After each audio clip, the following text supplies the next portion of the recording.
Be alert. Be alert. Eating everything in its path. Superheated Be alert. molten rock exploding as it hits this swimming pool Be alert. into the size of 240 football fields. Be alert. Sightseers away. Be alert!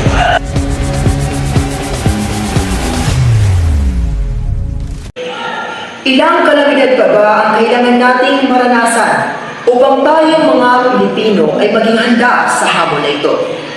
Ilang beses na tayong sinubok at pinadapa ng mga mapinsalang kalamidad, mga bagyo, lindol, landslide, baha, at ang malala ay ang mapinsalang pagputok ng mga bulkan sa iba't ibang lugar sa ating bansa. In short, we are not ready yet to face any calamities. We Filipinos are a strong and tough nation to face any challenges in life. But being strong cannot guarantee our safety. Remember, everything is fine if we are prepared for any calamities. Let us be prepared, because if we're not, then our life will be at stake. Ang tanong, paano ba, Kuya G? Napakasimpleng kasagutan para dyan. Huwag kang marupok. Yes, huwag kang marupok. We have to know first what I must to do before, during, and after the explosion or the calamities. I bet you have now clues, so let us start with what to do before the explosion. Tara!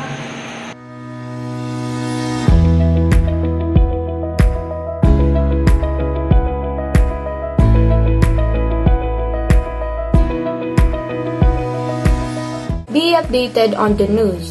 Long before the explosion, affected areas would have been given a warning to evacuate the premises by local government units. Stay tuned to the national news and your local communities channels to be on top of the situation and stay informed with local safety plans and evacuation areas. But make sure that you're getting reliable information from trusted sources.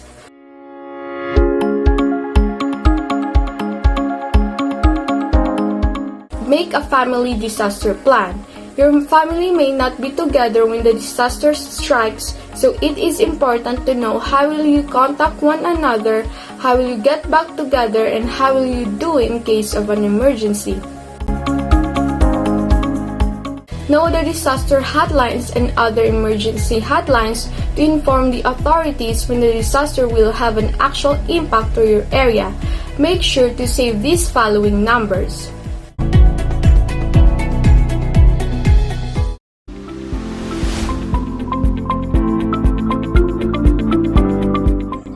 How to prepare a go backpack in case of an evacuation. First thing that you gotta have is a big backpack. The second one is a mask. The third one is a phone and a power bank. And the fourth one is a charger. The fifth one is a flashlight and batteries. The sixth one is hygiene products. The seventh one is medicine or first aid. The eighth one is canned goods. The ninth one is water bottles. The 10th one is important documents. And last but not the least, extra money. And that's it. You're ready to go.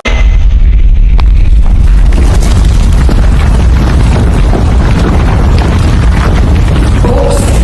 May post mo na ako sa Facebook. May volcanic eruption. Oops! Huwag ganon. Dapat kalma lang. Safety first before mag-post ng kung ano-ano sa Facebook. Tara, alamin natin kung ano ang dapat gawin during the volcanic eruption. Tara!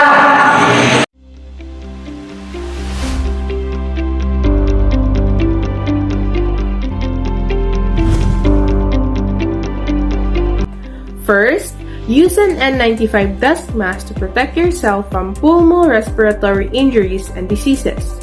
If these are unavailable, use a damp handkerchief or makeshift one from an old t-shirt. Second, protect your skin and eyes with proper clothing and glasses or goggles. Ashfall is sharp and abrasive, so don't rub if any comes into contact with your skin or eyes. Third, secure your pets inside your home. Fine, volcanic ash is harmful for them too. Volcanic ash is poisonous. It is highly abrasive, so if it gets on their fur or eyes, wash it immediately as it can cause damage to the eyes and bacterial infections. Do not let them consume ash as it can lead to toxicity or ulcerations. Fourth, if you are outside, seek cover immediately in case of rock or ash falls. During the volcanic eruption, falling rocks or ash falls cannot be prevented. So it is really important to seek cover immediately to avoid getting hit. Fifth, if you are inside, stay tuned to the news to keep informed of recent developments. By watching or listening to the news, you will be informed of the happenings outside. Sixth, close all doors and windows. Dampen curtains to keep fine particles from coming through. Exposure to ash can harm your health, particularly the respiratory tract. Volcanic ash can possibly enter your household, so it is important and safe if you close all doors and windows. Seventh, if you are driving a vehicle, pull over and stop if there is a heavy ash fall. Keep your car or engine switched off. Avoid driving in heavy ash fall because it will stir up ash that can clog engines and stall vehicles. If you do have to drive, just keep the windows closed and do not operate the air conditioning system because the volcanic ash can enter the car through it. 8. Cover food and water containers to avoid contamination with ash.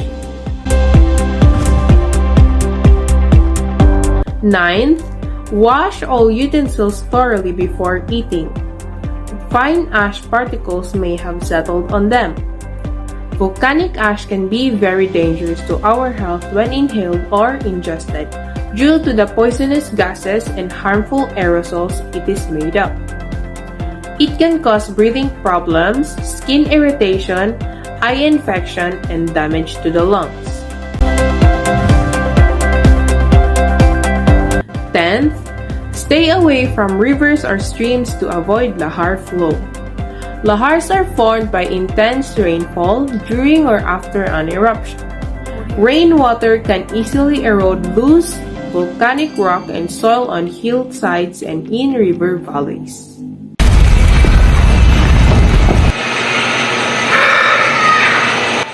Oops! Huwag kang kampante. Rest is not yet done. Kaya, pagkatapos ng volcanic eruption, alamin kung anong dapat gawin. Tara, let us know what are to do after the volcanic eruption.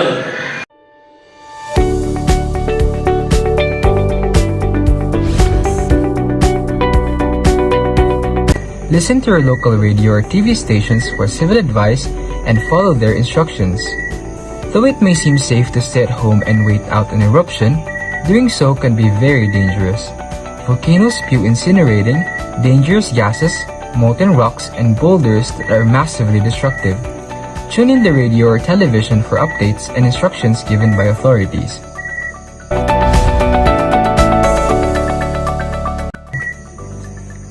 Stay indoors and away from volcanic ashfall areas as much as possible.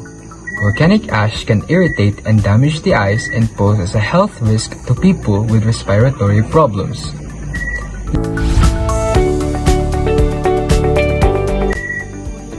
And when it is already safe to go outside, keep your gutters and roof clear of ash, as heavy ash deposits can make your roof collapse.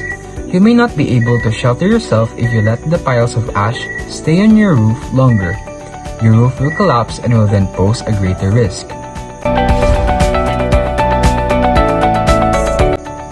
If there is a lot of ash in the water supply, do not use your washing machines or other appliances that use water.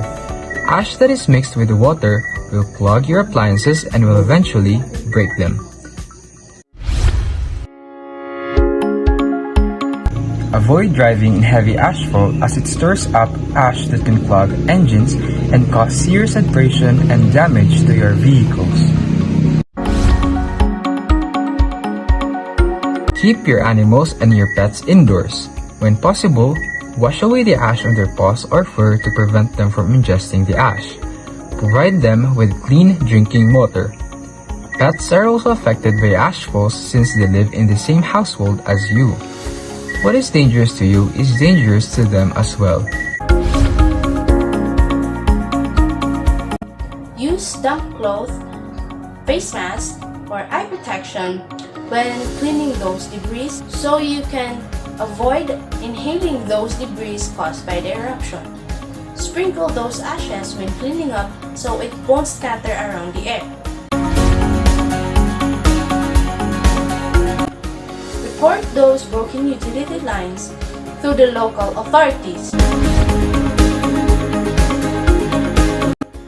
If your property is damaged, you should take notes and photograph for insurance purposes. So, when the government gives a sustainable fund to those whom properties are damaged by the calamity, you have evidence to prove that your property is damaged.